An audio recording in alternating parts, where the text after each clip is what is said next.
میرے بھائیوں صدقے دل سے بتائیے، سچے دل سے بتائیے، جب سے میں تو ایک مسجد کا خطیب آپ کے سامنے گفتگو کرتا ہوں، مسلمانان عرب و عجم، پوری دنیا کے مسلمان کب سے یہ مطالبہ اپنے اپنے حکمرانوں سے کر رہے ہیں کہ یہ جو سوشل میڈیا کا فتنہ ہے اس کے اوپر لوگ، صرف پاکستان کی یہ بات نہیں ہے، پوری دنیا کے اندر اور پاکستان میں بالخصوص پچھلے سال سے یہ مطالبہ بہت زیادہ اٹھا جب بھینسا، روشنی، موچی اس طرح کے پیج منظر عام پہ آئے، حکومت سے مطالبہ کیا 1 منٹ کے اندر اندر آئی ٹی ماہرین ان کے ایڈریس، آئی پی ایڈریسز معلوم کر کے ان کی لوکیشن کو ٹریس کر سکتے ہیں، ان کے خلاف مقدمے دائر کرو۔ کیوں؟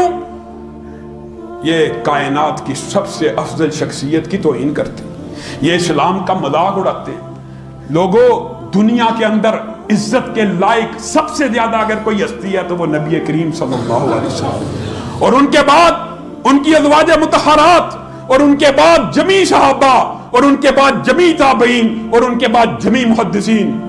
مجھے بتلائیے پاکستان کے اندر نبی محترم کی توہین کے اوپر، اسلامی شاعر کی توہین کے اوپر، صحابہ کی توہین کے اوپر کبھی کوئی قانون اور ضابطہ حرکت میں نہیں آیا، کبھی قانون سازی نہیں ہوئی۔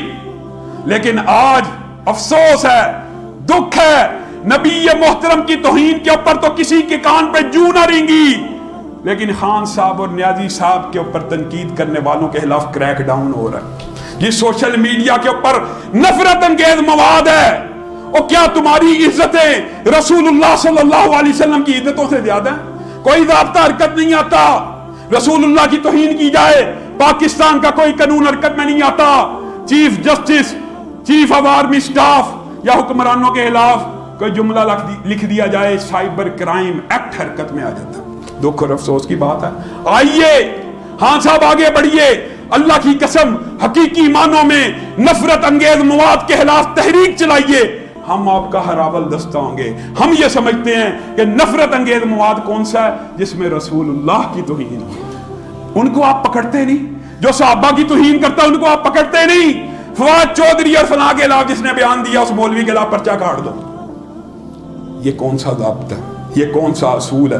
اللہ رب العزت ہمارے حکمرانوں کو ہدایت دے۔ سبحان ربک رب العزت عما یصفون۔